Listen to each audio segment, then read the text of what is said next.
देखिए, आज हम सीआरपीसी में हमने सेक्शन 40 तक पढ़ लिया था।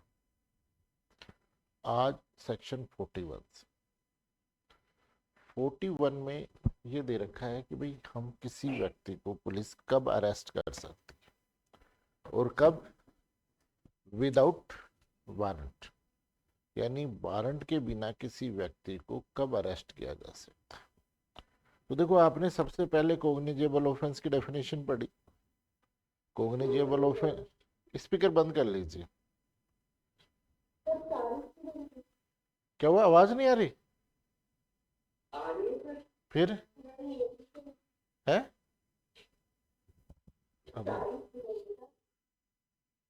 स्पीकर बंद कर लीजिए। हाँ, कि भाई जो भी वो है, तो अरेस्ट के लिए क्या जरूरी है? सबसे पहले कि ऑफेंस का कोग्निजेबल होना जरूरी है। कोग्निजेबल ऑफेंस में ही पुलिस अधिकारी वारंट के बिना अरेस्ट कर सकता है। तो सबसे पहले हम अगर प्रोसीजर की बात करें तो किस प्रकार से अरेस्ट कर सकता है, तो देखिए, सबसे पहली कंडीशन कि जब पुलिस अधिकारी का काम होता है लॉ एंड ऑर्डर मेंटेन करना।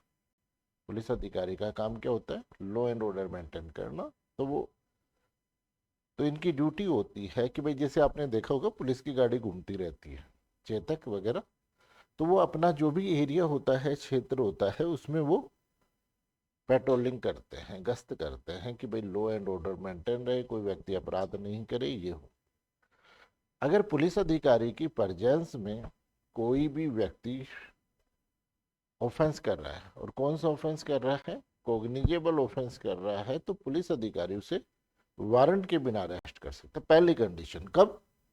इन प्रेजेंस ऑफ पुलिस अधिकारी, यानी पुलिस ऑफिसर की प्रेजेंस में अगर कोई ऑफेंस हो रहा है, और ऑफेंस कैसा है? कोग्निजेबल ऑफेंस है, तो पुलिस अधिकारी वारंट के बिना अरेस्ट कर सकता है। यहां देखिए, वो कंडीशन लागू नहीं होती। कौन सी?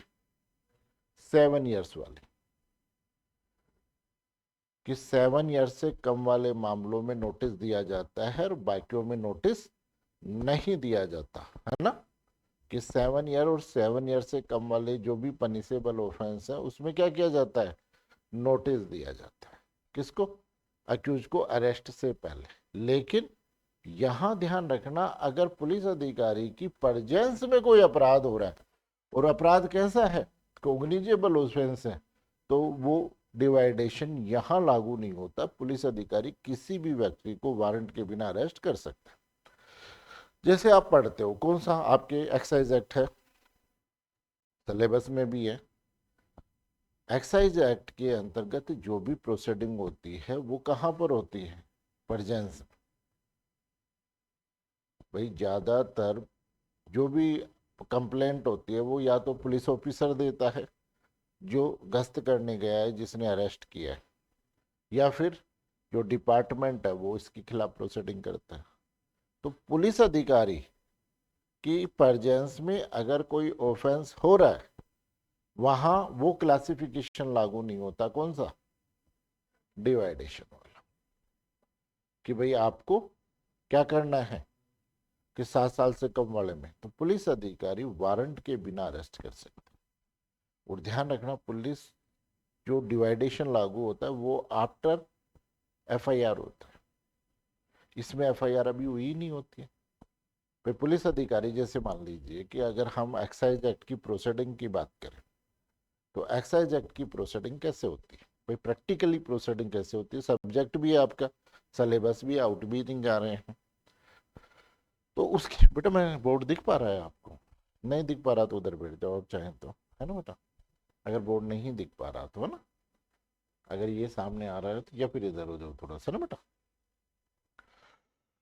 तो अब हम बात कर रहे हैं किसकी, कि भाई मौके पे यानी प्रेजेंस में कैसे कार्रवाई होती है।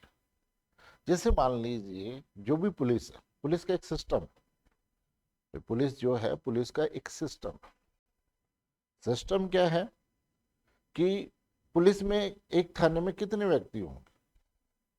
भाई, एक तो सीआई होता है, जिसको एसएचओ लगाया जाता है। नहीं। और दूसरा, एक सब इंस्पेक्टर होते हैं। सब इंस्पेक्टर एक थाने में 2 भी हो सकते हैं, 3 भी हो सकते हैं, 4 भी हो सकते हैं, इससे ज्यादा अपॉइंट नहीं करते। तो आप मान लो कि मैक्सिमम 4 सब इंस्पेक्टर, एएसआई लगा दिए मान लो 4, हेड कांस्टेबल लगा दिए मान लीजिए 6, और सिपाही लगा दिए 25। ये एक थाने का स्टाफ हो गया। मान लीजिए टोटल कितने व्यक्ति हो गए? कितने व्यक्ति हो गए? 40 के आसपास हो गए, है ना। अब ये क्या 40 व्यक्ति पूरे एरिया का लॉ एंड ऑर्डर मेंटेन कर लेंगे क्या? हर जगह वॉच कर लेंगे क्या?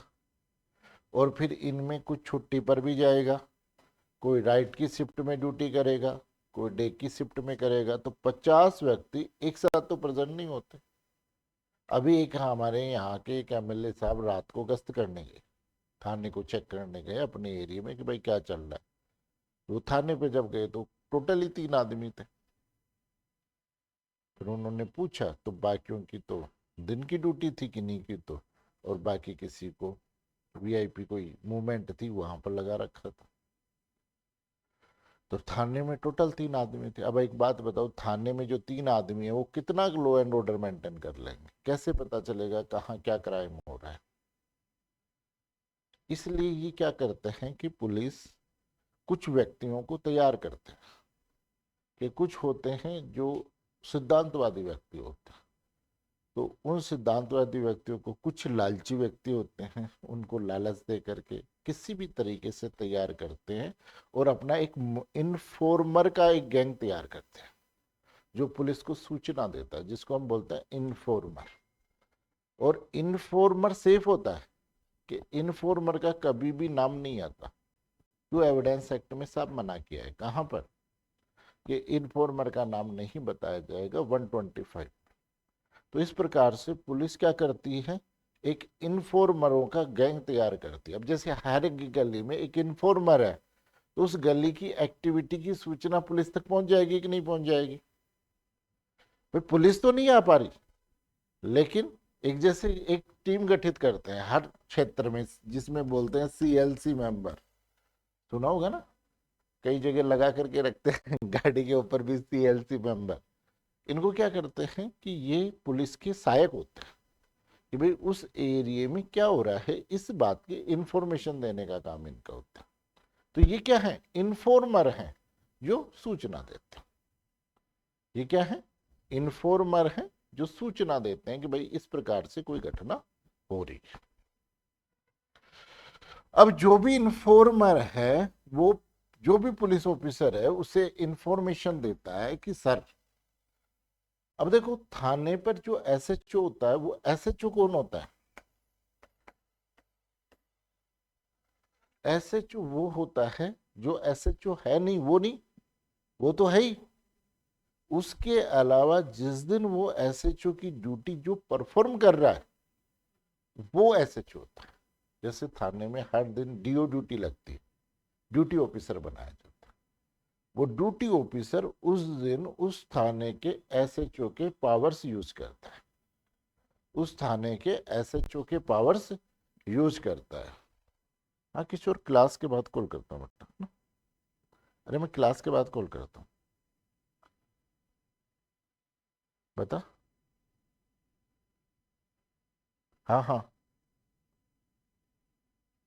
ठीक ठीक, है ना।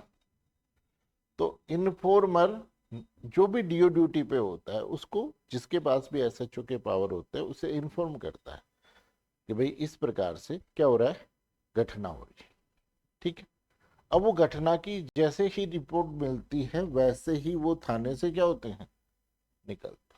अब जैसे इन्फॉर्मर है, अब इन्फॉर्मर से सूचना मिली, जैसे मान लीजिए मैं एसएचओ हूँ, मेरे को इन्फॉर्मेशन मिली कि भाई इस प्रकार से एक्स स्थान पर कोई व्यक्ति इलीगली शराब बेच रहा है या शराब का पोजीशन लिए हुए।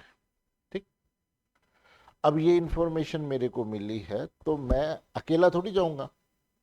भाई पुरानी पिक्चरों का अमिताभ बच्चन थोड़ी हूँ जो अकेला ही जीप लेकर के चल देता है। तो वो वहां से निकलेगा तो थाने से जीप भी लेगा, उसमें ड्राइवर भी होगा और दो चार सिपाहियों को भी अपने साथ लेगा।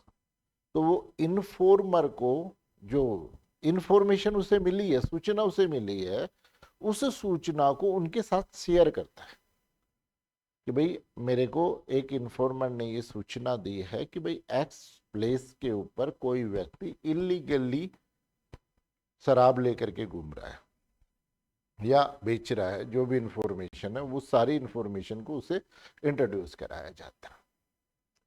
ठीक है भाई, फिर वो वहां से निकलता। ठीक। अब जब वो वहां से निकल रहे हैं, कहां से, थाने से, तो जो भी थाने का रजिस्टर मेंटेन करता है, जिसको बोलते हैं डेली रजिस्टर, क्या बोलते हैं, डेली रजिस्टर या रोज नामचा, क्या बोलते हैं, ध्यान रखना 1860 में पुलिस एक्ट बना था। कब का है, 1816 का, जब आईपीसी बनी थी तभी पुलिस एक्ट बना था। और जो पुलिस एक्ट बना था उस पुलिस का काम क्या था, अपराध को, यानी अपराधियों को पीटना, अपराधियों को रोकना, ये काम था। क्योंकि 1857 की क्रांति हो चुकी थी। तो आप सोचो कि 1857 की क्रांति के बाद 1860 की पुलिस बनेगी, उसका नेचर कैसा होगा भाई, वो फ्रेंडली नेचर की थोड़ी होगी, वो तो स्ट्रिक्ट नेचर की होगी जो आज तक है ना।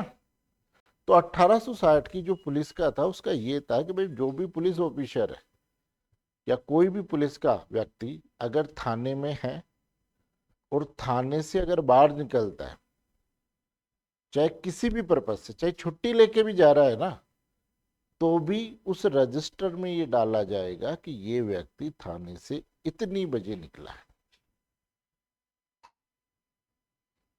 और जब वापस आएगा इस बात की रिपोर्ट भी डाली जाती है कि वो इतनी बजे वापस आया। ये मैंडेटरी है, इसको बोलते हैं रोज नामचा।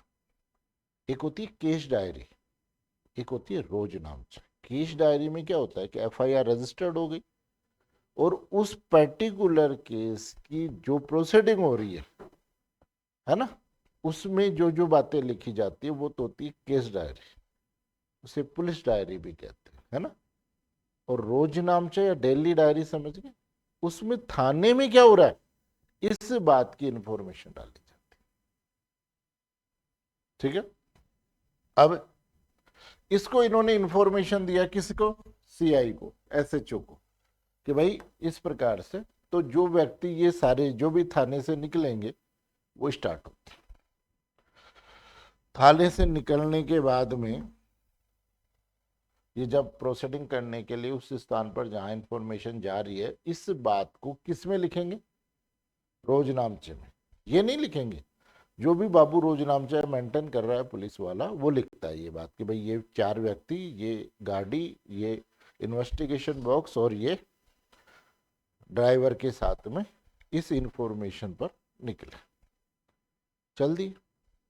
अब जब ये आगे जाएंगे तो सबसे पहली चीज है कि सेक्शन 41 बी में अरेस्ट की प्रोसीजर दी हुई है और 100 में सीजर मेमो की वो दी हुई है, प्रोसीजर दी हुई है कि भाई अरेस्ट कैसे किया जाएगा और सीजर मेमो कैसे तैयार होगा, उसकी प्रोसीजर दे रखी है। उस प्रोसीजर में ये है कि दो व्यक्ति विटनेस होने चाहिए। सीजर मेमो में, अरेस्ट मेमो में एक व्यक्ति, है ना।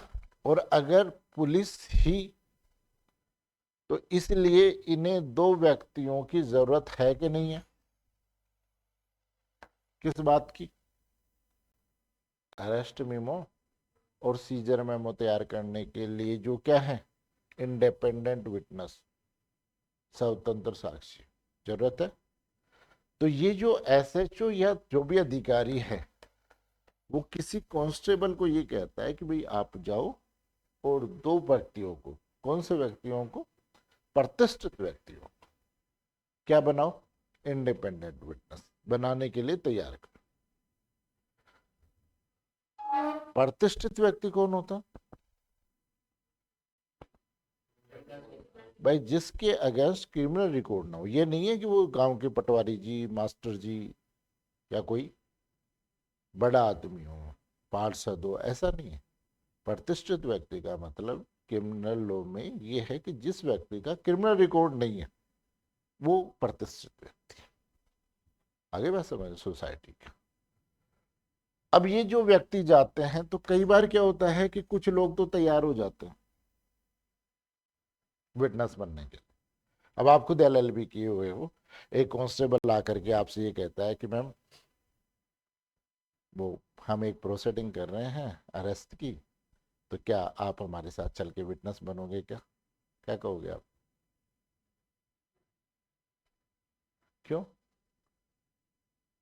तो भाई आप तो एलएलबी होल्डर हो और हर व्यक्ति की सोसाइटी में अपनी एक जिम्मेदारी है, नहीं? और अगर आप पुलिस अधिकारी मांग रहा है आपको और आप मना कर रहे हो तो कौन सी धारा का अपराध होता है? नहीं?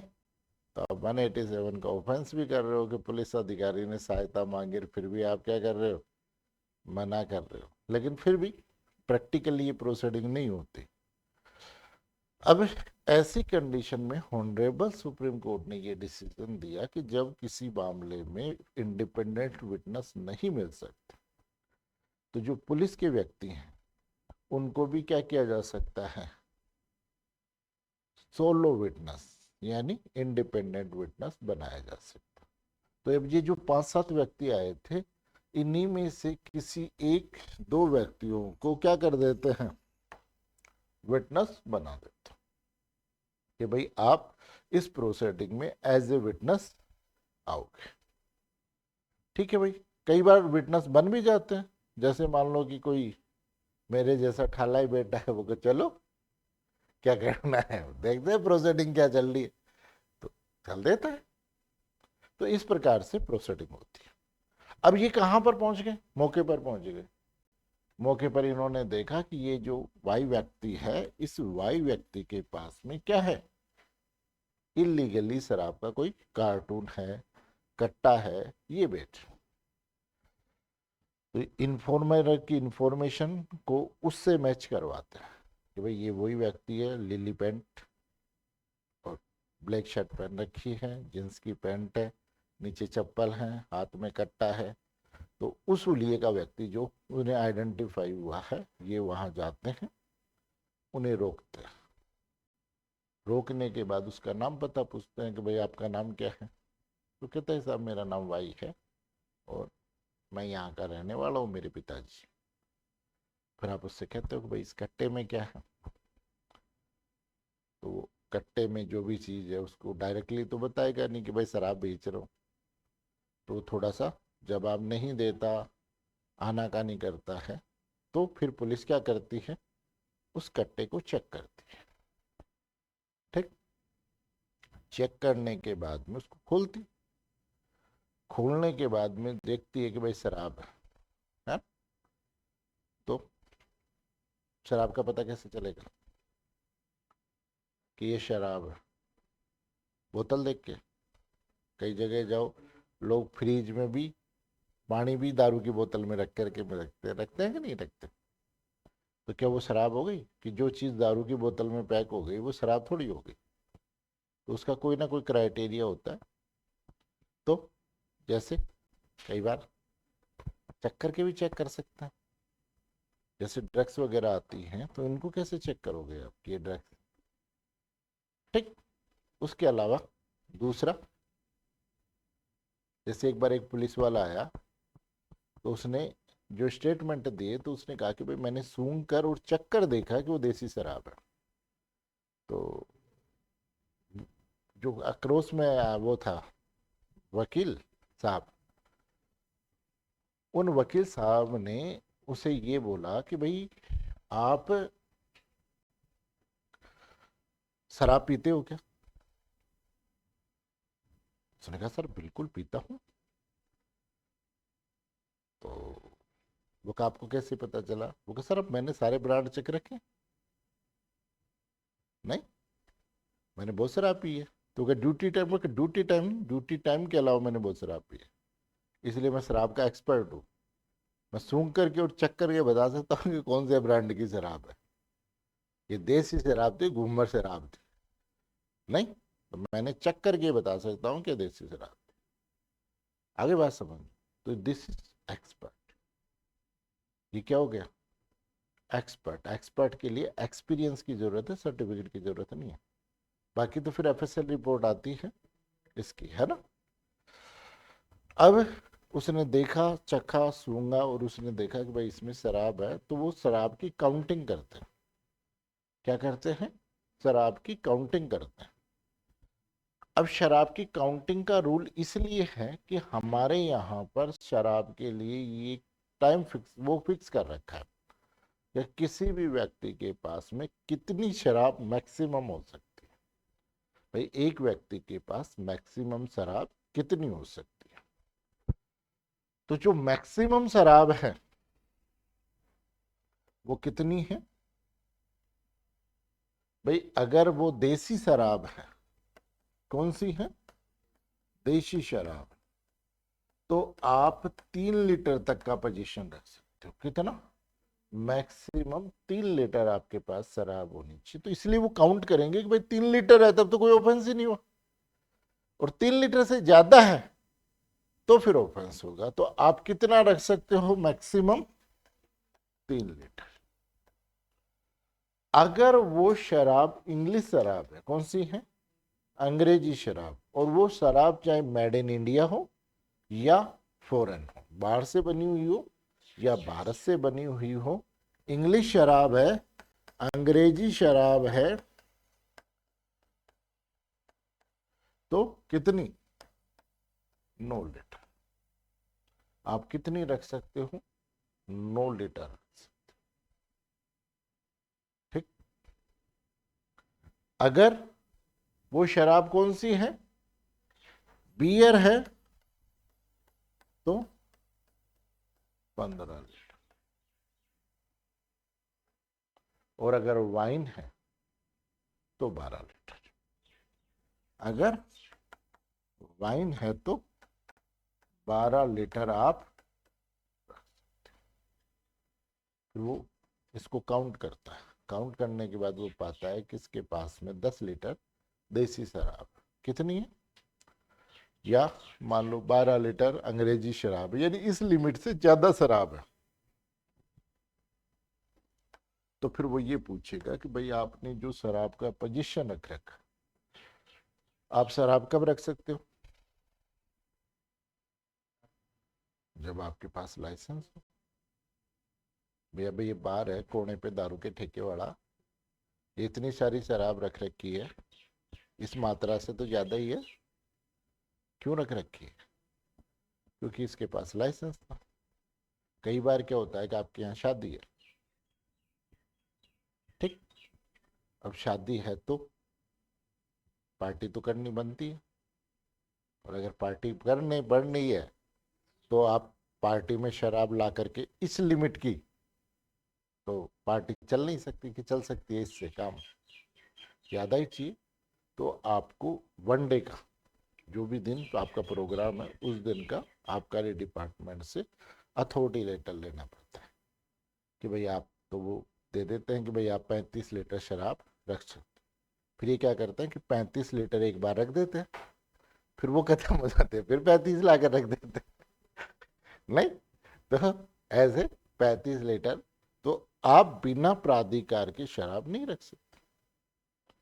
अब जैसे मान लो आपके घर पे शादी है और आपने अपनी गाड़ी में 35 लीटर शराब रख रखी है, उसको लेकर आप गार्डन जा रहे हो, पुलिस वाले ने रोका, पूछा कि भाई आपकी लिमिट से ज़्यादा है, कहाँ गए? तो आप उसको लाइसेंस दिखा रहे हो कि भाई ये लिमिट है, ये मैंने अथॉरिटी से लेटर ले रखा है, तो आपने कोई अपराध किया? तो इसी प्रकार से इससे भी तो पूछेंगे कि भाई साहब आपके पास में जो शराब है वो इलीगल शराब है, यानी जो मात्रा है उससे ज़्यादा शराब है, जो परमिशनेबल जो क्वांटिटी है उससे ज़्यादा आपके पास में शराब है।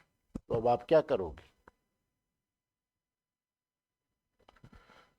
तो उसे बताओगे कि भाई देखो आपने जो काम किया है वो, आप जो एक्साइज एक्ट है उसका 19/54, 19/54 एक्साइज एक्ट का अपराध है ना।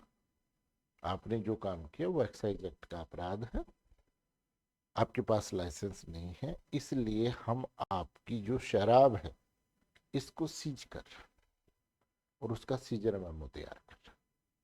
अब जब शराब है तो शराब के अंतर्गत कुछ तो नमूना सैंपल लिया जाता है। क्या किया जाता है? नमूना सैंपल लिया जाता है। राजस्थान हाईकोर्ट का भी डिसीजन है, उसमें ये कहा कि भाई अगर आप पौवे जब्त कर रहे हो तो कम से कम 6 पौवे आप जब्त करो। पहले 1 पौवा जब्त करते थे, अब यह कह रहे हैं कम से कम 6 पौवे आप जब्त करो।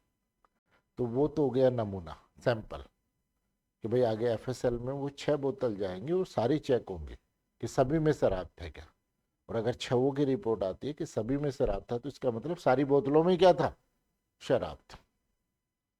ठीक। तो वो सैंपल हम एक तरफ रखते हैं, बाकी सारी बातों को अलग से। फिर हम उन्हें क्या करते हैं? देखो, हर पुलिस ऑफिसर जब भी ओपी वहां जाता है, कहां पर, कहां पर, मौके पर या कोई भी प्रोसीडिंग करने जाता है, तो उसके साथ इन्वेस्टिगेशन बॉक्स मैंडेटरी है। वो अपने साथ इन्वेस्टिगेशन बॉक्स भी लेकर के जाता है। अब इन्वेस्टिगेशन बॉक्स में जैसे ही वो क्या करता है, उसको सीज करता है, तो सीज करने के साथ जिस कट्टे में उन्होंने लाया था उसी में उसे पैक कर देता है। आगे बढ़ा के ठा भी सकते हैं कि नहीं खोल करके।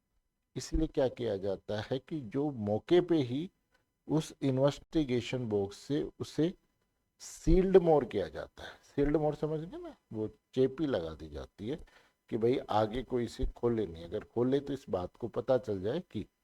और हर इन्वेस्टिगेशन ऑफिसर का जो एक सील होती है ना, उस पे साइन होता है, उसको बोलते हैं नमूना सील। क्या होता है? साइन होता है। जैसे हर इन्वेस्टिगेशन की सील अलग अलग होती है ना।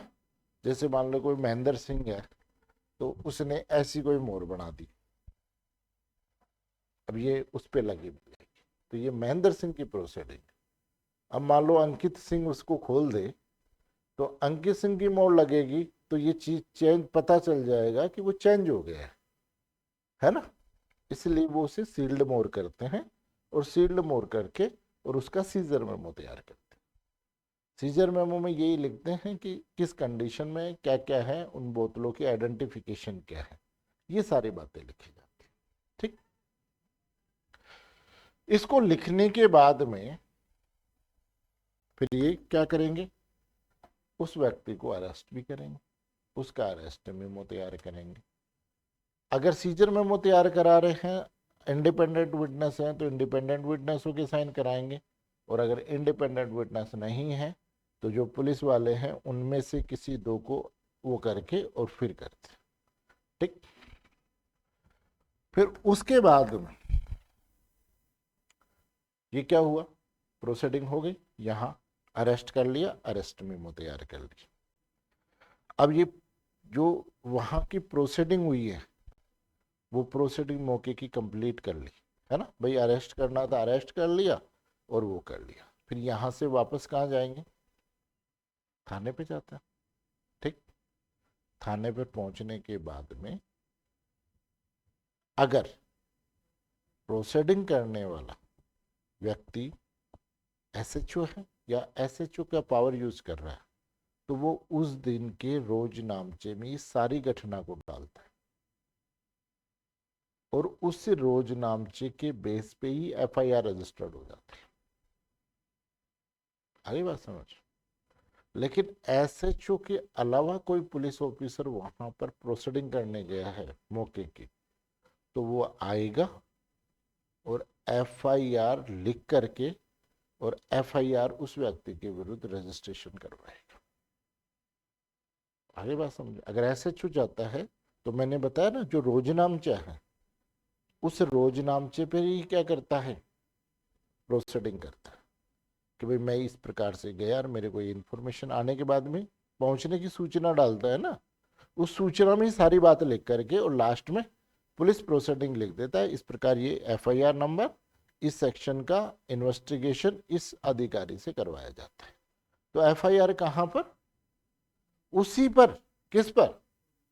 जो रोजनामचे की सूचना इंफॉर्मेशन है उसी पर एफआईआर रजिस्टर्ड हो जाती। कौन अगर प्रोसीडिंग कर रहा है तो एसएचओ, या जो व्यक्ति एसएचओ की पावर यूज कर रहा है उस दिन।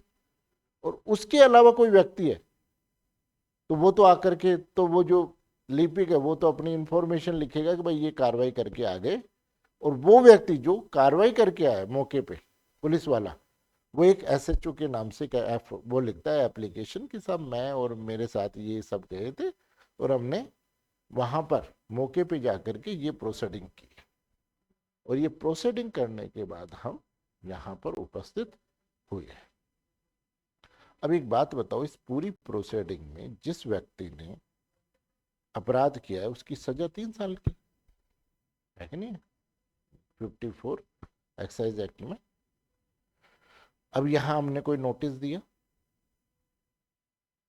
कि भाई हम 7 साल से, तो एक बात समझ में आ गई कि मौके की कार्रवाई के लिए क्या जरूरी था? क्या जरूरी था? भाई संज्ञेय अपराध अगर पुलिस अधिकारी की उपस्थिति में हो रहा है तो नोटिस देने की जरूरत नहीं है, सीधा अरेस्ट होगा। प्रोसीडिंग समझ में आई कि मौके पर प्रोसीडिंग कैसे होती है? क्योंकि अब तक था आपके हाथ में बैरेक्ट, और अब आपका जो मेंस का पेपर होगा उसमें जो प्रोसिक्यूशंस रूल्स हैं एग्जाम के, वो प्रोसिक्यूशंस रूल में साफ लिखा हुआ है कि जो पेपर है वो प्रैक्टिकल बेस होगा, थ्योरी पर प्रियोली जो भी होगा प्रैक्टिकल बेस होगा। आगे बात समझ। और हमारे जो डायरेक्टर प्रोसिक्यूशन है वो इस मामले को लेके बड़ा स्ट्रिक्ट कि रूल इज रूल। आगे बात। तो इसलिए आप जब तक, अब तक तो क्या पढ़ा है? बैर एक्ट की पहली लाइन पढ़ी है, कौन सी? कि अगर पुलिस अधिकारी की उपस्थिति में अरेस्ट किया जाता है तो कॉग्निजेबल ऑफेंस है, तो वारंट के बिना अरेस्ट कर सकता है। लेकिन वो प्रोसीजर क्या होती है मौके की, वो आपके समझ में आ गई कि इस प्रकार से जो उसकी पर्जांस में जो प्रोसीडिंग होती है वो प्रोसीडिंग। ठीक। फिर उसके बाद में नेक्स्ट आता है सेकंड लेवल। सेकंड लेवल में इन्होंने कहा कि अगर किसी घटना की एफआईआर रजिस्टर्ड हुई है या इंफॉर्मेशन है, क्या है? सूचना है कि किसी व्यक्ति ने कॉग्निजेबल ऑफेंस किया है। क्या किया है? संज्ञेय अपराध कारित किया है। यहां पर उन्होंने डिवाइडेशन किया। देखो आपको एक चीज मैं बताऊं, आपसे ये पूछ लिया जाता है कि भाई क्या एफआईआर से पहले इन्वेस्टिगेशन होता है क्या? भाई एफआईआर से पहले इन्वेस्टिगेशन हो सकता है क्या? तो ध्यान रखना, एफआईआर से पहले इन्वेस्टिगेशन नहीं होता। इन्वेस्टिगेशन के लिए एफआईआर का होना जरूरी है। ठीक। अब इन्होंने ये कहा कि भाई कोई भी एफआईआर रजिस्टर्ड हो गई या फिर कोई सूचना है, तो सूचना एडिशनल कंडीशन क्या है? सूचना एडिशनल कंडीशन। एडिशनल कंडीशन क्या है? कि जैसे एक केस है Sunil Kumar versus state of Madhya Pradesh. इसमें पुलिस, ऑनरेबल सुप्रीम कोर्ट ने ये कहा कि अगर पुलिस को कोई इंफॉर्मेशन दी हुई है और वो इंफॉर्मेशन आपने अपने रोजनामचे में डाल दी, पुलिस ने रोजनामचा समझ गए, दिल्ली रजिस्टर में कोई इंफॉर्मेशन डाल दी, उस इंफॉर्मेशन के बेस पे अगर वो कॉग्निजेबल ऑफेंस किए तो पुलिस अधिकारी इन्वेस्टिगेशन शुरू कर सकता है।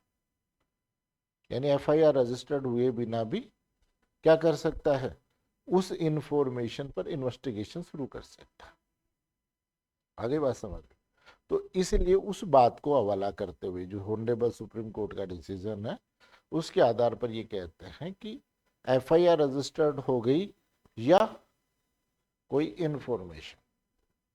अब यहां पर इस बात को डिवाइडेशन यानी आफ्टर एफआईआर की बात है। फर्स्ट में कहा था कि पुलिस अधिकारी की प्रेजेंस में ऑफेंस हो रहा था। कहां हो रहा था? पुलिस अधिकारी की प्रेजेंस में ऑफेंस हो रहा था। यहां पर सूचना यानी एफआईआर रजिस्टर्ड होने पर या इंफॉर्मेशन होने पर। देखो एक केस है, केस का नाम है Lalita Kumari versus state of UP. Lalita Kumari versus state of UP. कब का? 2012 का केस है और ऑनरेबल सुप्रीम कोर्ट का decision. Lalita Kumari versus state of UP. ठीक। अब इस केस देखो, इस केस से आपको प्रॉब्लम बना करके भी पूछते हैं। जैसे आपसे ये पूछ ले कि क्या एफआईआर का रजिस्ट्रेशन मैंडेटरी है? क्या पुलिस अधिकारी एफआईआर रजिस्टर्ड करने के लिए बाध्य है? या पुलिस अधिकारी क्या एफआईआर रजिस्ट्रेशन करने से पहले प्राइमरी इन्वेस्टिगेशन कर सकता है? पीआई करने का राइट है? आगे बात समझ में? या फिर आपसे ये पूछ ले कि भाई एफआईआर अगर किसी कोग्निजेबल ऑफेंस में अगर पुलिस अधिकारी ने किसी व्यक्ति के विरुद्ध अगर कोग्निजेबल ऑफेंस की एफआईआर रजिस्टर्ड हो गई तो क्या पुलिस उसे अरेस्ट कर सकती है? आगे बात समझ? तो कहने का मतलब आपका जो पेपर आएगा वो प्रैक्टिकल बेस भी हो सकता है और वो जरूरी नहीं है कि प्रॉब्लम आपको बैरक्ट से ही बना कर दे, वो आपको केस लॉ से भी प्रॉब्लम बना कर दे सकता है। जैसे अभी एक एमपी का पेपर हुआ जुडिशरी का, उस जुडिशरी के पेपर में ये क्वेश्चन आया कि भाई एक मामले में पुलिस ने रेप के मामले में अक्यूज को बेल एप्लीकेशन एक्सेप्ट की। ठीक है, अक्यूज की बेल एप्लीकेशन कौन से मामले में? रेप के मामले में एक्सेप्ट की। अब उसके बाद में उन्होंने एक कंडीशन लगाई। क्या कंडीशन लगाई? कि भाई जो अक्यूज है वो महिला के घर पे जाएगा और महिला से राखी बंधवाएगा और उसके बदले में उसे 5,000 रुपए और कपड़े जो भी हैं वो सारी चीजें देंगे। ठीक। तो उन्होंने कहा ठीक है भाई। अब ये बात है सुप्रीम कोर्ट गई, तो सुप्रीम कोर्ट ने ये कहा कि ये महिला इस प्रकार की शर्त लगाने से क्या मामले का फेयर ट्रायल हो जाएगा? भाई एक बात बताओ, जब अक्यूज को और विक्टिम को बहन भाई बना दिया तो आगे की ट्रायल इफेक्ट होगी कि नहीं होगी? अगर उनका रिलेशन बन गया, मान लो बहन भाई का, तो क्या अब वो बहन उसे बचाएगी या ऑफेंस के लिए सजा दिलवाएगी? नहीं। तो क्या इस प्रकार की शर्त लगाई जा सकती है? अब आपने लिख दिया कि भाई नहीं लगाया जा सकता, लेकिन उत्तर का हमेशा रीजन भी चाहिए। ये रीजन कहाँ है? अपर्णा भाट के केस। पिछले आरजे एडीजे में भी पूछा था, जो एडीजे का एग्जाम हुआ था उसमें भी पूछा। अरे बात समझ में? तो यहाँ पर आपसे प्रॉब्लम बना करके भी पूछ सकता है। किससे? इस केस। देखो जो बेसिक प्रिंसिपल है क्रिमिनल लॉ की, केस लॉ, किसमें? इसमें आप ये मान के चलना कि अब सबसे ज्यादा सावधानी की जरूरत है, क्योंकि अब जो पेपर आएगा वो कहीं से भी आता है, प्रैक्टिकल भी आता है, थ्योरेटिकल भी आएगा, और जो लैंडमार्क जजमेंट है उनसे भी प्रॉब्लम बना कर। और हमारे पास इतनी भी गुंजाइश नहीं है कि हम एक भी क्वेश्चन को नजरअंदाज करते। अगर हम एक भी क्वेश्चन को छोड़ते या गलत करते हैं, इसका मतलब कि या तो हम मेरिट में पीछे आ रहे हैं अगर हमारा सिलेक्शन हो रहा है तो, या फिर हम सिलेक्शन से बाहर। तो ये जो दौर है मेंस का, आपके पास 4 महीने, 4 महीने भी अब तो नहीं बचे, 3 महीने में मान के चलो कि 3 महीने का पीरियड, इस 3 महीने में इतना तैयार करना है कि बस सिलेक्शन तो मेरा ही हो, लेकिन कॉन्फिडेंस लाने के साथ में उसके लिए प्रयास भी करना।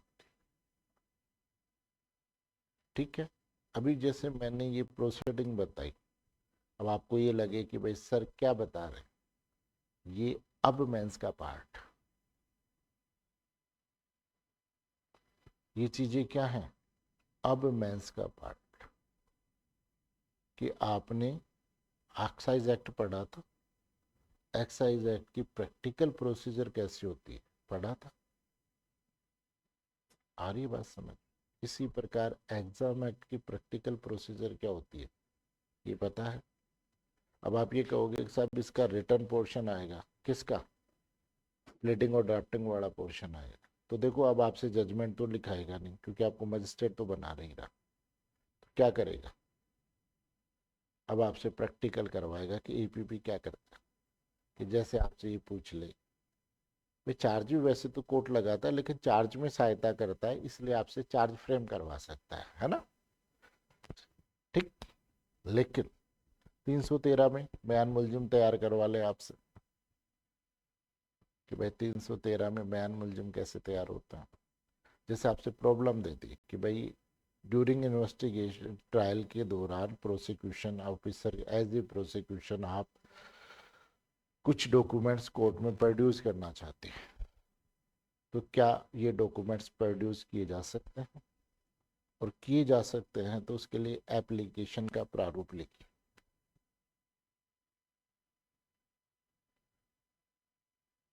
कि ड्यूरिंग एज ए प्रोसिक्यूटर आपको ये पता चलता है कि एक महत्वपूर्ण साक्षी जिसका विटनेस कोर्ट में नहीं हुआ, और उसका विटनेस प्रोसीडिंग में होना आवश्यक है मामले को साबित करने के लिए, आपको विटनेस को कोर्ट में प्रोड्यूस करना है नहीं, तो क्या उस प्रोड्यूस करने के लिए जो एप्लीकेशन आप कोर्ट में पुटअप करोगे उसका प्रारूप लिखिए। आगे बात समझ। तो आपसे क्या करा सकता है, ड्राफ्टिंग भी करवा सकता है। कि किस प्रकार से, आपसे ये भी पूछ सकता है क्या कि किसी की बेल एप्लीकेशन कैसे होती है, नहीं, क्या कि उसकी बेल एप्लीकेशन किस प्रकार से लिखी जाएगी। तो ये सारा पार्ट किसका है, ड्राफ्टिंग का। और ड्राफ्टिंग का जो पोर्शन है वो सीखा जाता है, रटा नहीं जाता है। क्या किया जाता है, सीखा जाता है, और आपको सीखना पड़ेगा। आगे बात समझ। जैसे मैंने ये आपको एक प्रोसीजर बताई किसकी, अभी एक्साइज एक्ट के अंतर्गत मौके पर पुलिस प्रोसीडिंग कैसे करती है, तो ये मैंने आपको एक प्रैक्टिकली बताया, तो प्रैक्टिकली आपको सीखा। तो ये सारी चीजें आपको सीखनी पड़ती है। प्रारूप का कोई परफॉर्मा नहीं होता, लेकिन प्रारूप में क्या बात आनी चाहिए वो मैंडेटरी, कि उसमें कम से कम ये बात डल जानी चाहिए।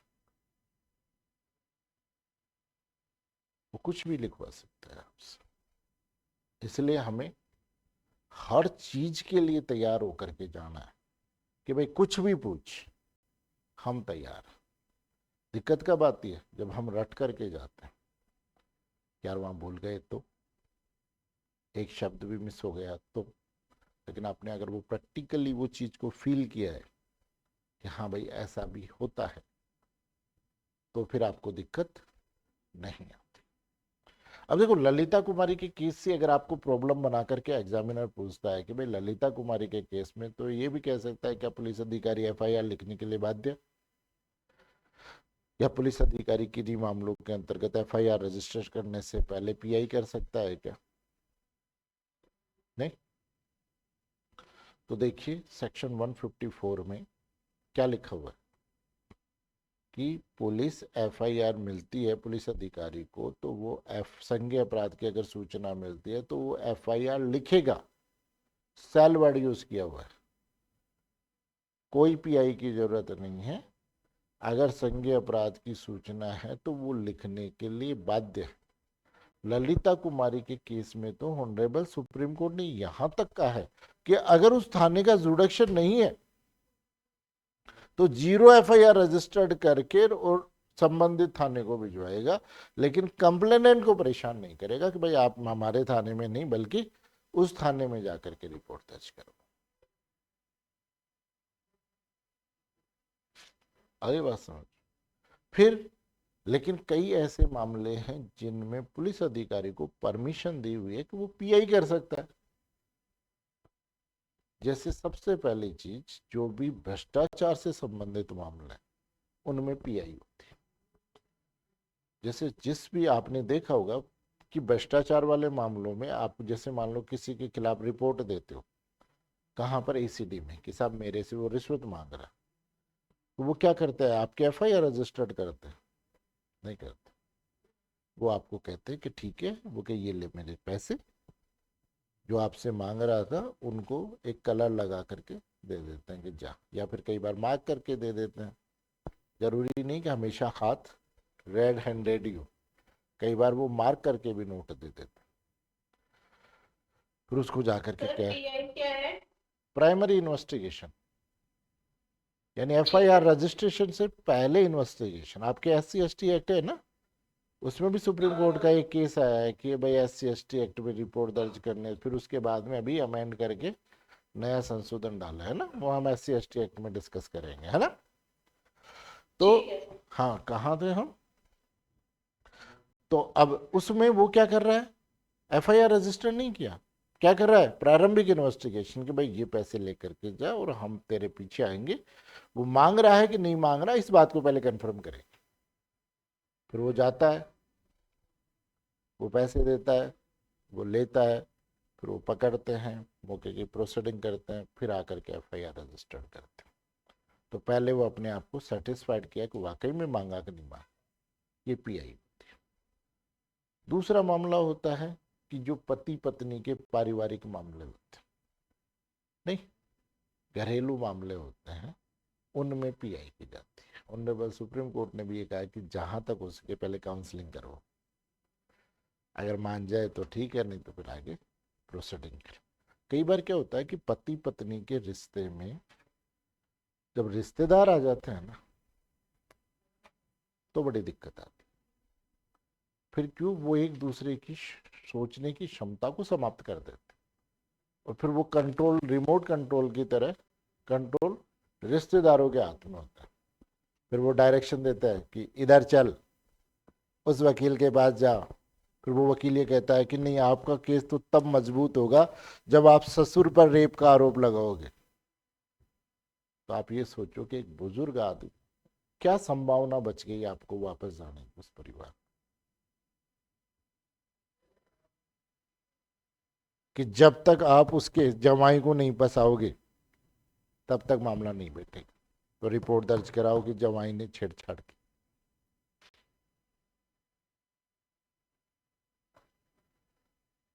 अरे बात समझ। तो ऐसे मामलों में पहले पीआई कर ली जाती है। कॉमर्शियल सामंजस्य से संबंधित मामले, व्यापारिक समय व्यवहार से संबंधित कोई मामले हैं, इनमें क्या हो सकती है, पीआई हो सकती है। जहाँ एफआईआर डिले से होती है, भाई एफआईआर डिले से है तो आदमी सोच सकता है कि नहीं कि नौकरी वालों के नाम लिखो पहले तो नहीं, भाई नौकरी वालों के क्या करो, नाम लिखो। एक बार मेरे पास कोर्ट में एक हरियाणा का आदमी आया, वो किसी बड़े ऑफिसर के यहाँ काम कर रहा था। उसने कहा कि सर, बड़े ऑफिसर का दिल हमेशा छोटा होता है। मैंने कहा क्यों, क्या हुआ। वो कहा सर, एक बार हमारे गांव में लड़ाई हुई और मैं बड़े ऑफिसर के यहाँ चपड़ासी लगा हुआ था। रात को मेरे को रात को लड़ाई हुई, मैं ऑफिसर के घर पे ही सो रहा था। दूसरे दिन, जो रात को लड़ाई हुई उसमें दूसरे दिन सामने वाली पार्टी ने मेरा भी नाम लिखा दिया। ठीक। दूसरे दिन सुबह जब मेरे को भी घर वालों ने इन्फॉर्मेशन दी कि भाई ऐसे ऐसे FIR दर्ज हो गई और तेरा भी नाम लिख दिया, तो हमने बड़े साहब से बोला कि साहब आप तो पुलिस वालों को बताए देना कि भाई मैं तो रात को झगड़े में नहीं था, आप लोगों को चाय पानी पिला रहा था।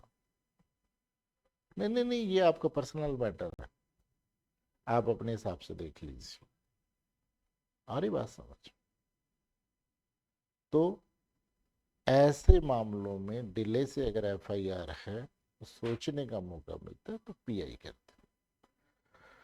और इसी केस में ऑनरेबल सुप्रीम कोर्ट ने ये कहा कि अगर किसी व्यक्ति के विरुद्ध FIR रजिस्टर्ड हो गई, किसकी? कॉग्निजेबल ऑफेंस की, तो केवल इसी के बेस पे आप अरेस्ट नहीं कर सकते। पुलिस अधिकारी सबसे पहले प्रारंभिक इन्वेस्टिगेशन करेगा आफ्टर FIR, है ना, कि प्रारंभिक इन्वेस्टिगेशन से अगर वो संतुष्ट हो जाता है क्या, और उसे विश्वास रहे, विश्वास करने का कारण है कि अक्यूज ने अपराध किया है, तो ही अरेस्ट करेगा, अदरवाइज अरेस्ट नहीं करेगा। पहले क्या करेगा कि प्रारंभिक अनुसंधान से ये आइडेंटिफाई करेगा और अपने आप को सेटिस्फाइड करेगा कि भाई अक्यूज ने अपराध किया है, या उसे इस बात का विश्वास है कि अक्यूज ने अपराध किया है, तो ही अरेस्ट करेगा। ठीक। अब यहां पर अरेस्ट के लिए सेक्शन 41 ए में तो आ गया डायरेक्ट वाली, फर्स्ट के ए में तो क्या आ गया? डायरेक्ट अरेस्ट करने वाली। कहां पर? परजेंस में, कि पुलिस अधिकारी की परजेंस में अरेस्ट कर रहा है। और सेकंड में इंफॉर्मेशन पे, भाई सेकंड में कहां से आ गया? इंफॉर्मेशन पे।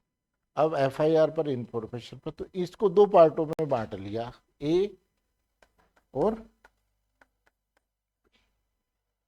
दो पार्टों में बांट लिया। अब इनके दो पार्टों में क्या किया कि पहले में ये कहा कि अगर अपराध 7 वर्ष या 7 वर्ष से कम के कारावास का है, तो पुलिस अधिकारी डायरेक्ट अरेस्ट नहीं करेगा। क्या नहीं करेगा? डायरेक्ट अरेस्ट नहीं करेगा। उससे पहले इंफॉर्मेशन देगा, किसको? तो अरेस्ट करने से पहले, यानी इन मामलों में पुलिस अधिकारी को क्या दिया गया है? डिस्क्रिशनरी पावर दिया गया, कि वो चाहे तो अरेस्ट करे और वो चाहे तो अरेस्ट नहीं करे, नोटिस दे सकता। अगर वो नोटिस दे रहा है तो कारण लिखेगा कि क्यों नोटिस दे रहा है, भाई कारण लिखेगा कि क्यों नोटिस दे रहा है। और अगर वो अरेस्ट करता है तो अरेस्ट के भी कारण लिखेगा कि क्यों कर रहा है। तो अरेस्ट के जो कारण है वो यहां बताए हैं। कैसे? कि सबसे पहले तो उन्होंने ये कहा कि वो प्रारंभिक इन्वेस्टिगेशन करके अपने आप को ये संतुष्ट करेगा कि अक्यूज ने अरेस्ट क्या किया है, अपराध किया है, या उसे विश्वास है कि उसने अपराध किया। पहले ये सेटिस्फेक्शन होने के बाद ही अरेस्ट करेगा। दूसरा कि अब जब अरेस्ट कर रहा है तो ये बात देखेगा कि क्या इस टाइप का जिसका अपराध किया है, इस टाइप का आगे और अपराध कर सकता है, उसे अपराध को करने से रोकने के लिए अरेस्ट में आवश्यक। दूसरा, कोई भी जो मामले के संबंधित व्यक्ति हैं, जो परिचित हैं, उनको धमकी उत्पीड़न और कोई वचन दे सकता है। जो एविडेंस है उन एविडेंस को क्या कर सकता है? टेम्पर्ड कर सकता है।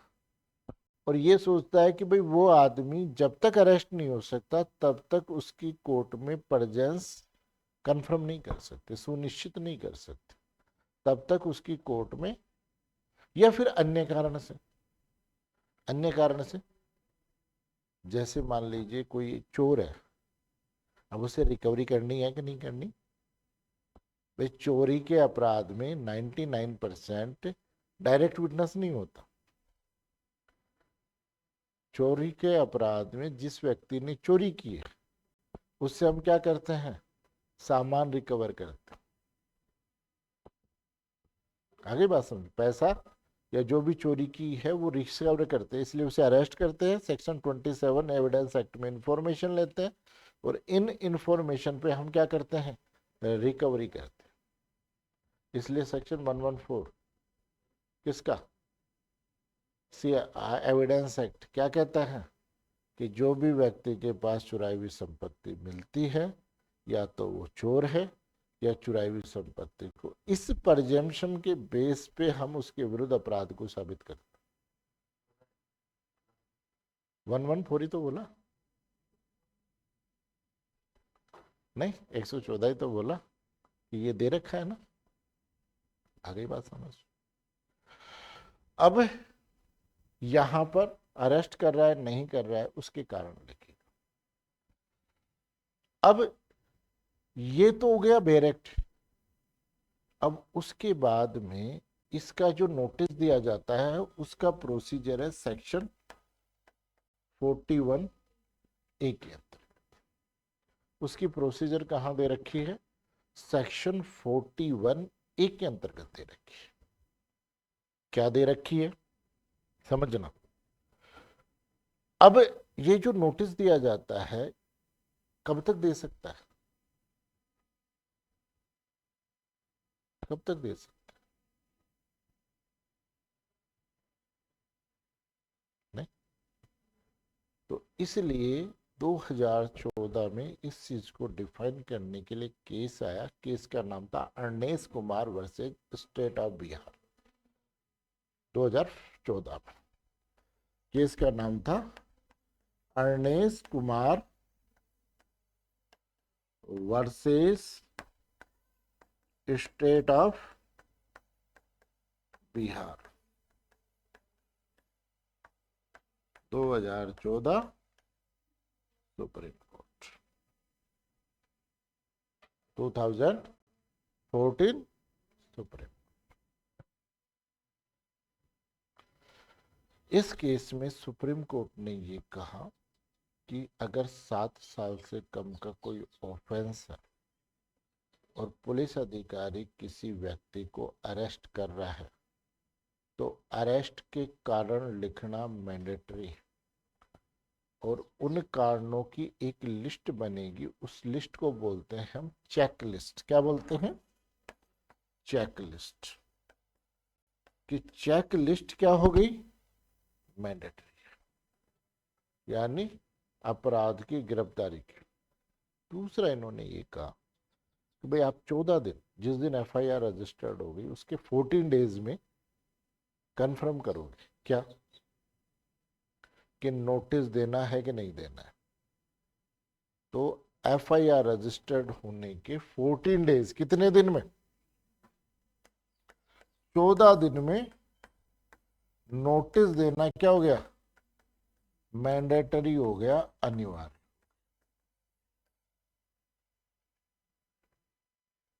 ये गाइडलाइन दी किसने, सुप्रीम कोर्ट ने, दो चीजों के लिए। क्या क्या, कि 14 दिन में नोटिस दिया जाएगा मैंडेटरी, और दूसरा अगर अरेस्ट कर रहे हो 7 साल से कम वालों में तो चेक लिस्ट बनाना मैंडेटरी, यानी गिरफ्तारी के कारणों को लिखना मैंडेटरी हो गया।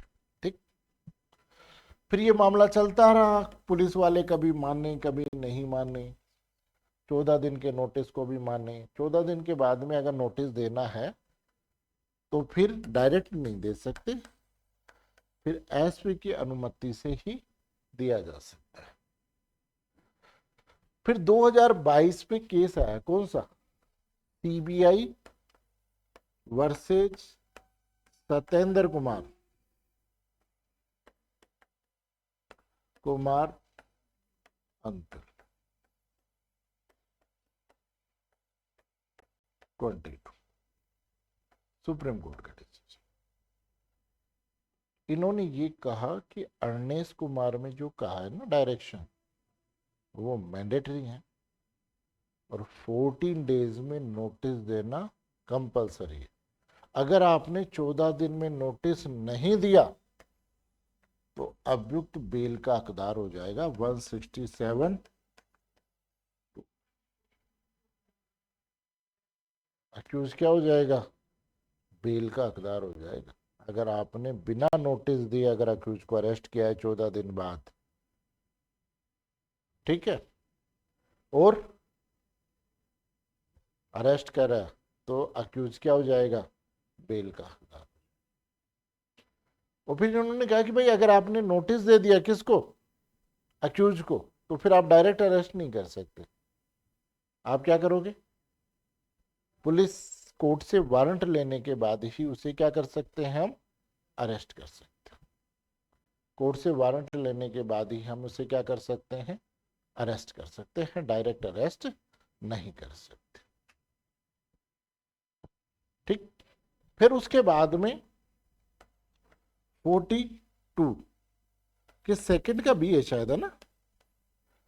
इसके अंतर्गत सुप्रीम कोर्ट ने ये कहा कि अगर ओ सॉरी सीआरपीसी में ये कहा गया कि अगर मामला मृत्युदंड, आजीवन और 7 वर्ष से अधिक के कारावास से दंडनीय है, यानी 7 वर्ष से ज्यादा का है, और पुलिस अधिकारी इस बात से संतुष्ट है कि भाई उस व्यक्ति ने अपराध किया है, तो वो अरेस्ट कर सकता है।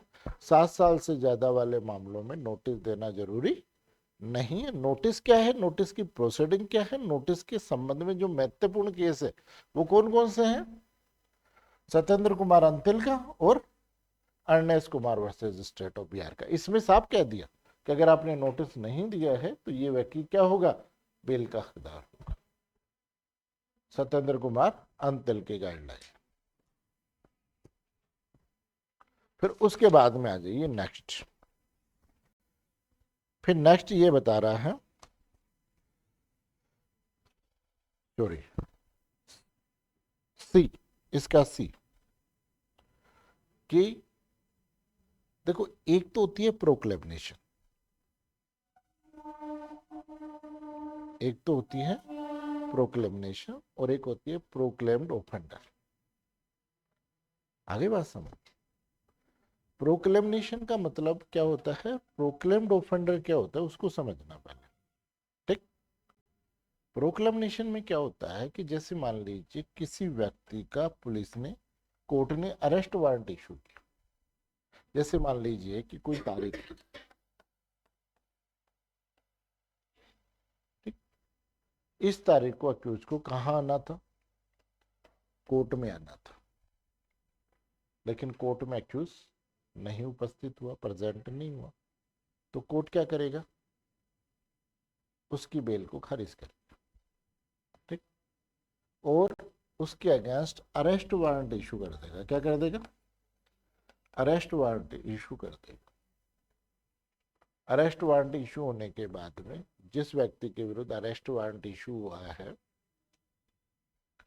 वो व्यक्ति, अब ये अरेस्ट वारंट जो है वो किसको दिया जाएगा? पुलिस वाले को दिया जाएगा कि भाई आप जाकर, वैसे देते किसको है? एसएचओ को। लेकिन एसएचओ क्या करता है? अपने पावर को डेलीगेट कर देता है, किसी भी कांस्टेबल को दे देता है कि भाई तू जाकर के इस व्यक्ति को अरेस्ट करना। और इस अरेस्ट वारंट में कह दिया कि भाई आप 13/4/2022 तक इसे अरेस्ट करके लेकर के आओगे। 13/4/2022 तक इसे अरेस्ट करके लेकर के आओगे। ठीक। अब ये 13/4/22 तक इसको अरेस्ट करने जाता है, लेकिन नहीं मिलता। आसपास में पता किया कि भाई कहाँ है भाई साहब, तो कहता भाई साहब तो नहीं है। और फिर ये कोर्ट में आता है, कोर्ट में आकर के अपने स्टेटमेंट दर्ज कराता है कि सब मैं गया था, पता किया, लोगों ने कहा कि भाग गया वो, तो आगे मिलने की कोई संभावना नहीं, नियर बाय फ्यूचर में नहीं मिलेगा। तो वो जो मजिस्ट्रेट या कोर्ट है वो उसके स्टेटमेंट को क्या करता है? रिकॉर्ड करता है और उसकी प्रोक्लेमेशन जारी कर देता है। ठीक। और जो ये वारंट है ना, 13/4 के बाद में कोई आगे तारीख नहीं देता, फाइल को क्या कर देता है? डिस्पोज कर देता है। और पुलिस वालों को जो वारंट इशू करता है उसको बोलते हैं हम कौन सा? Standing warrant. कि भाई मैं आगे अब कोई तारीख नहीं दे रहा, जिस दिन भाई साहब मिल जाए उस दिन पकड़ के ले आना। अभी आपने पढ़ा होगा ना कि एक मर्डर के केस में 22 साल में की उम्र, 20 साल की उम्र में मर्डर किया था, अभी 67 साल की उम्र में पकड़ के लेकर के आए दिल्ली से, था ना ये केस। तो उसका जो वारंट था वो स्टैंडिंग वारंट था। स्टैंडिंग वारंट समझ गए ना। अरेस्ट वारंट में आगे तारीख दी जाती है कि इस तारीख तक आप अरेस्ट करके ले आओ, तब तक तो अरेस्ट वारंट। फिर कोर्ट तारीख देना बंद कर देता है कि भाई इस फाइल को बार बार क्यों प्रोसीजर में करे, कि जब आदमी नहीं मिल रहा तो उस फाइल को तो क्या कर देता है, डिस्पोज कर देता है कि भाई इसको तो ऑफिस में परमानेंट रख दो, जब आएगा तब प्रोसीडिंग करेगा। पुलिस को वारंट दे देता है और उस पर फिर तारीख नहीं लिखता कि भाई इस तारीख तक लाना है, ये लिखता है जब मिल जाए 67 साल बाद में भी ले आना। तो फिर वो पुलिस उसको स्टैंडिंग वारंट बोलती है। अब ये तो होता है उद्घोषित अपराधी, सॉरी प्रोक्लेमनेशन। और वो जो वारंट हुआ है उसको क्या बोलते हैं। अब इसमें कौन अरेस्ट कर सकता है भाई, केवल पुलिस वाला जिसके पास में स्टैंडिंग वारंट था। प्रोक्लेमनेशन के बाद में जिसके पास में क्या था, स्टैंडिंग वारंट था, वो ही क्या कर सकता है, अरेस्ट कर सकता है। ठीक। लेकिन कोर्ट को लगता है कि मामला गंभीर नेचर का, ठीक, और गंभीर नेचर का, तो इसके लिए 82 की सेक्शन 4 को देखो, सब क्लोज 4 को देखो, 82 के सब क्लोज 4 को देखो। इसमें कुछ सेक्शंस दिए हुए हैं। क्या सेक्शंस हैं, कहां से, कि देखो 392 से लेकर 400 और 2, ये तो हो गए लूट और डकैती के, हो गए। इससे पहले के 5 सेक्शन आपको याद रखने हैं और इसके बाद के 4 सेक्शन आपको याद रखने। कौन कौन से, पहले के 302, 304, 364, 300 और ये 5 सेक्शन, और उसके बाद के 4, 436, 449, 450, सॉरी 459 और 460। इन सारे अपराधों के अंतर्गत, तो कहने का मतलब चोरी लूट डकैती की जो धाराएं हैं उन धाराओं से पहले का और उन धाराओं के बाद का, इन धाराओं में कोर्ट उसे क्या कर सकता है, प्रोक्लेम्ड ऑफेंडर घोषित कर सकता है। प्रोक्लेम्ड ऑफेंडर केवल इन्हीं धाराओं में होता है। प्रोक्लेमनेशन किसी भी अपराध, और प्रोक्लेम्ड ऑफेंडर, प्रोक्लेमनेशन में जिस व्यक्ति के पास स्टैंडिंग वारंट है वही अरेस्ट कर सकता है, और प्रोक्लेम्ड ऑफेंडर को कोई भी व्यक्ति। तो दोनों का अंतर समझ में आ गया कि किसी व्यक्ति की, अगर आपको प्रैक्टिकली प्रॉब्लम बना करके एग्जामिनर पूछ सकता है, क्या क्या पूछ सकता है, कि भाई आप प्रोक्लेम्ड ऑफेंडर को जिस व्यक्ति के खिलाफ प्रोक्लेमेशन जारी हो रखी है, क्या उसे प्राइवेट व्यक्ति अरेस्ट कर सकता है क्या। प्रोक्लेमेशन वाले को तो केवल वही करेगा जिसके पास स्टैंडिंग वारंट है। उद्घोषित अपराधी है बेटा। अरे भाई, जिस व्यक्ति की उद्घोषणा जारी हो रखी है 82 की, वो तो होगी प्रोक्लेमेशन। उसमें तो केवल वही व्यक्ति अरेस्ट करेगा जिसको अरेस्ट का राइट दिया हुआ है, और जिस व्यक्ति को उद्घोषित अपराधी घोषित कर दिया गया है। आगे बात समझ में। और उद्घोषित अपराधी किन में किया जाता है, इन्हीं धाराओं, इनमें प्राइवेट व्यक्ति और पुलिस दोनों अरेस्ट कर। आगे बात, प्रोक्लेमेशन किसी भी अपराध का जारी किया जा सकता है। अब यहां 379 है, नहीं है इस लिस्ट में, तो इसमें प्रोक्लेम्ड ऑफेंडर तो घोषित करेंगे नहीं, प्रोक्लेमेशन जारी करते, और प्रोक्लेमेशन का मतलब फिर स्टैंडिंग वारंट इशू कर देते, फिर क्या कर देते हैं, स्टैंडिंग वारंट इशू कर देते हैं। आगे बात समझ क्लियर है? तो ये उद्घोषित अपराध कि इन अपराधों में एक्यूज को क्या किया जाता है, उद्घोषित अपराधी घोषित कर दिया जाता है, और पुलिस क्या कर सकती है, वारंट के बिना अरेस्ट कर सकती। सर स्टैंडिंग वारंट में ऑल ओवर इंडिया जहाँ भी पाया जाए तो ये वाला आएगा ना? बिल्कुल। यानी किसी भी पुलिस अधिकारी को एक्यूज मिलता है तो वो गिरफ्तार कर सकता है? किसी भी को नहीं, नहीं उद्घोषित अपराधी को तो कोई भी अरेस्ट कर सकता है, प्राइवेट में, उसी का और कोई पुलिस वाला भी कर सकता है, बिल्कुल। उद्घोषित अपराधी के लिए स्टैंडिंग वारंट का होना जरूरी नहीं है, हर थाने में सूचना भेज दी जाती है कि ये प्रोक्लेम्ड ऑफेंडर है, जहां मिले अरेस्ट कर लो। और प्रोक्लेम स्टैंडिंग वारंट किसके लिए करेंगे? उद्घोषित अपराधी के लिए तो स्टैंडिंग वारंट जारी करेंगे। स्टैंडिंग वारंट इशू करने के बाद में इन अपराधों में नहीं मिल रहा तो फिर उद्घोषित अपराधी घोषित कर देते। ठीक है। फिर वो अब जैसे बाकी तो जैसे मान लो जिसके पास स्टैंडिंग वारंट है, जैसे मान लो जयपुर में किसी के पास है और उसको इन्फॉर्मेशन मिल गई कि भाई साहब मध्य प्रदेश में रहता है, गुना के अंदर, तो उस थाने के एसएचओ को हम इन्फॉर्मेशन कर देते हैं कि भाई साहब उसको अरेस्ट कर लो। नहीं, उसको फिर हम खुद जा करके उसको अरेस्ट करके लाते, जो नेक्स्ट है ना आपको कि पुलिस थाने के, नहीं तो समझ में आ गया। तीसरे में क्या दे रखा है, उद्घोषित अपराधी, है ना, प्रोग्राम्ड ऑफेंडर। फिर चौथा कि जिसके कब्जे में ऐसी कोई चीज पाई जाती है जो चुराई हुई संपत्ति है, उचित रूप से संदेह चीज के बारे में उचित रूप से संदेह किया जा सकता है, यानी चुराई हुई संपत्ति किसी व्यक्ति के पास में है तो, जैसे एक घटना हुई, घटना क्या हुई कि वैशाली नगर थाने से एक बाइक चोरी हुई,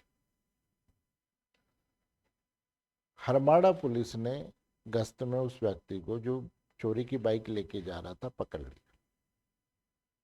पकड़ने के बाद पता किया तो पता चला कि ये बाइक तो चोरी की है, तो हरमाड़ा थाने वालों ने एक चोरी की रिपोर्ट दर्ज कर ली 379/411, और इधर उसने कंप्लेनेंट ने रिपोर्ट दर्ज करा दी वैशाली नगर में कि साहब मेरी बाइक चोरी हो गई। तो एक घटना की 2 एफआईआर दर्ज हो गई कि नहीं हो गई? तो ध्यान रखना, वैशाली नगर में चोरी का अपराध हुआ और हरमाड़ा थाने में चुराई हुई संपत्ति को रखने का, पाए जाने का अपराध, 411 का अपराध। आगे बात समझ, तो किसी के पास भी अगर चुराई हुई संपत्ति या डाउटफुल चीज है तो उसके अगेंस्ट एफआईआर रजिस्टर्ड करके और वो किया जा सकता है। नहीं, फिर उसके बाद में आता है नेक्स्ट, नहीं कि पुलिस अधिकारी को उस समय बाधा पहुंचाता है जब वो अपनी ड्यूटी को परफॉर्म कर रहा है या विधि पूर्व अभिरक्षा से निकल भाग रहा है या भागने का प्रयत्न कर रहा है, तो पुलिस अधिकारी क्या कर सकता है, अरेस्ट कर सकता है, वारंट के बिना गिरफ्तार कर सकता है। या कोई व्यक्ति सेना का भगोड़ा है और सेना से अभी त्याजक है। फिर देखिए एक बात बताओ, हम दो बातें करते हैं कि एक व्यक्ति है पीटर, और पीटर ने अमेरिका में कोई ऑफेंस किया है, पीटर अमेरिका से ऑफेंस करके भारत में आ गया, अब वो भारत में घूम रहा है फोटो को लेते हुए, और ये बात ट्रम्प को पता चल गई कि पीटर कहाँ है, अब हमने उनसे संधि कर रखी है प्रत्यर्पण की कि भाई हमारे यहाँ से कोई भी एक्यूज भाग के आपके आएगा या आपके यहाँ से हमारे आएगा तो हम एक दूसरे को वापस लौटा देंगे। तो ट्रंप ने मोदी जी को फोन किया, साहब वो पीटर, वो कहा पीटर, वो कहा बिल्कुल। अब यहाँ जयपुर में, राजस्थान, वो पूरे भारत में एक सर्कुलेट कर दिया जाएगा कि भाई साहब ये पीटर है और ये पीटर को हमें प्रत्यर्पण के द्वारा ट्रंप साहब को वापस लौटाना। तो पीटर जहां मिलेगा वहीं पुलिस अधिकारी उसे वारंट के बिना अरेस्ट कर लेगा। यानी अगर कोई व्यक्ति भारत से बाहर अपराध करके आए और भारत में वो प्रत्यर्पण या अन्य कारण से वापस लौटाएगी तो पुलिस अधिकारी जहां पीटर मिलेगा वहां उसे वारंट के बिना क्या कर लिया जाएगा, अरेस्ट कर लिया जाएगा। फिर उसके बाद में 356(5) में कुछ कंडीशंस सरकार रखती है कैसे व्यक्तियों के विरुद्ध जो कि स्पेशल टाइप के, स्पेशल टाइप का मतलब जिनकी सरकार को सख्त जरूरत है, यानी जो बार बार ऑफेंस कर रहा है, हैबिचुअल ऑफेंडर, तो कोर्ट उन्हें से कहता है जब छूटते हैं तब कि भाई साहब आप स्पेशल आदमी हो, जिस दिन जेल से छूट जाओ उस दिन कम से कम आप ये बता के जाना कि कहाँ रह रहे हो, और ये अगले 5 साल तक आपको बताना। इसके लिए फिर सरकार रूल्स बताती है कि कैसे बताना है कि भाई आपको थाने पर हर महीने की 1 तारीख को आके हाजिरी करनी है या 1 साल में 15 दिन हाजिरी करनी है। जयकांत सिकरे को करनी थी ना हाजिरी, ठीक है नहीं, जयकांत सिकरे को हाजिरी करनी थी कि नहीं करनी थी, तो वो हाजिरी के रूल्स बनते हैं। और अगर वो उन रूल्स का वोलेशन करता है, नहीं बताता, जैसे मान लो 15 दिन नहीं आता जयकांत सिकरे, तो फिर वो क्या करता, तो कोई भी पुलिस अधिकारी उसे वारंट के बिना अरेस्ट कर सकता था। आगे बात समझ। फिर वही बात कि जैसे आपके पास वारंट है, आपने वारंट को फैक्स कर दिया कि भाई आप इसको अरेस्ट कर ले, तो किसी भी अन्य थाने के पुलिस अधिकारी से मौखिक या लिखित अगर अध्यपेक्ष आई है तो, लेकिन पहले ये कंफर्म करेगा कि उस मामले में अरेस्ट किया भी जा सकता है कि नहीं किया जा सकता। वो कह देगा साहब उसने दो आ कर लिया, उसको अरेस्ट कर लो, क्या कर सकते हो क्या, तो कहता भाई तू ही कर ले। तो पहले ये कंफर्म करेगा कि क्या उस मामले में वो अरेस्ट कर सकता है।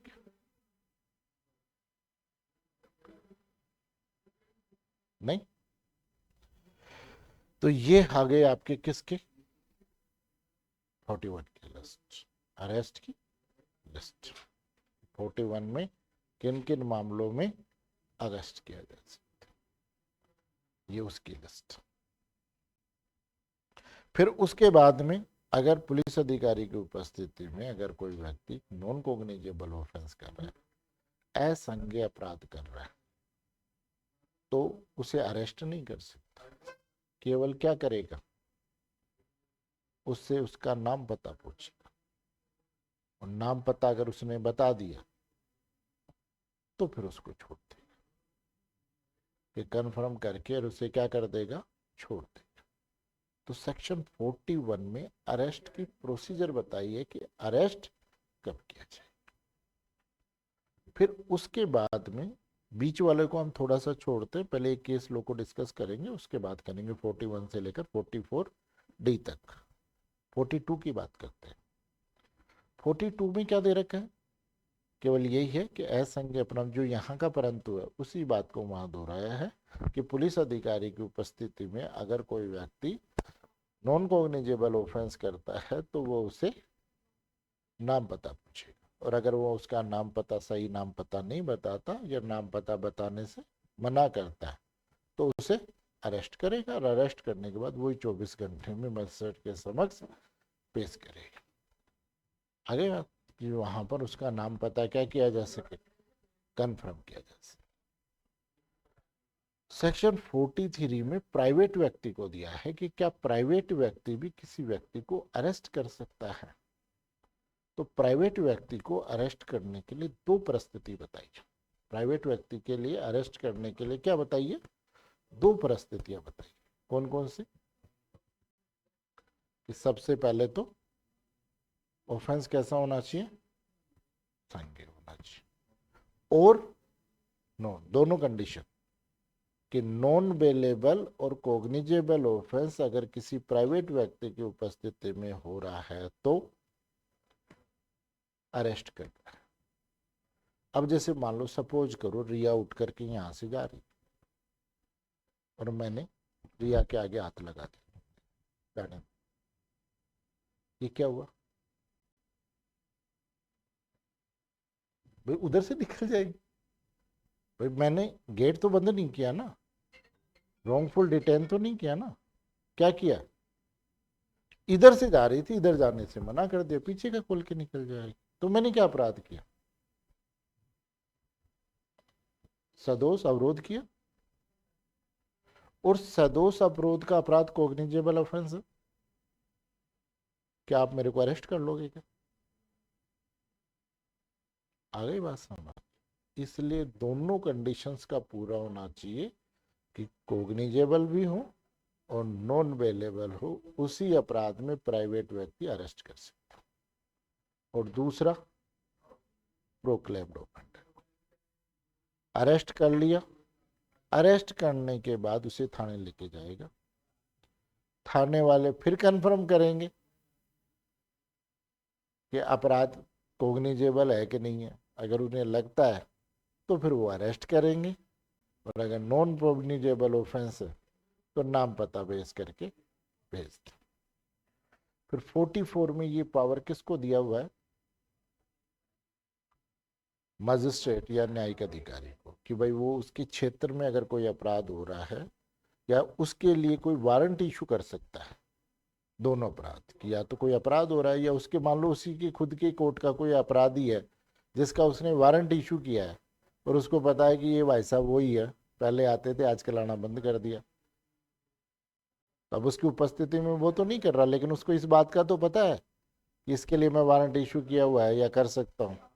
तो पुलिस अधिकारी क्या कर सकता है? मजिस्ट्रेट या तो खुद अरेस्ट कर सकता है या अरेस्ट करवा सकता है। कहाँ करवा सकता है? किससे? भाई जनता से भी सहायता मांग सकता है कि नहीं मांग सकता? पढ़ा था ना आपने। कह सकता है भाई पकड़ो, मैं मजिस्ट्रेट हूँ और ये मेरे कोर्ट का अपराधी है, पकड़ लो। तो ये मजिस्ट्रेट की प्रोसेस। और 45 में क्या दिया हुआ है? आर्म्ड ऑफिसर का, कि भाई आर्म्ड ऑफिसर को अगर आपको अरेस्ट करना है तो आप डायरेक्ट अरेस्ट नहीं कर सकते, उसके लिए आपको परमिशन लेना जरूरी है, मैंडेटरी है, उसके लिए आपको परमिशन लेना जरूरी है। आगे बात समझ? तो ये किसकी 41 वाली प्रोसेस थी। अब हम कल एक काम करना, इसको आज ही तैयार कर लेना और कहीं दी, क्योंकि ये थोड़ा सा टेक्निकल है ना। उसके बाद में ये जो नेक्स्ट है, इसके जो केस लो है किसके 41 से लेकर के डी तक, 46 के आगे के में भी कुछ केस लो है। जैसे रात को अरेस्ट कर सकते हैं क्या, पुरुष पुलिस पुलिस अधिकारी किसी महिला को अरेस्ट कर सकता है क्या? तो ये बाकी क्या है, केस लो के बेस पे है ना। इनको हम बाकी कल डिस्कस कर लेंगे, है ना। लेकिन ये थोड़ा सा टेक्निकल है, इसको अभी तैयार कर लेना, लेकिन है ना, यहाँ से लेकर 60 तक का जो पोर्शन है थोड़ा सा टेक्निकल है, इसको साथ के साथ तैयार करना, है ना। इसको आड़कस मत करना, बाकी फिर हम कल करते हैं।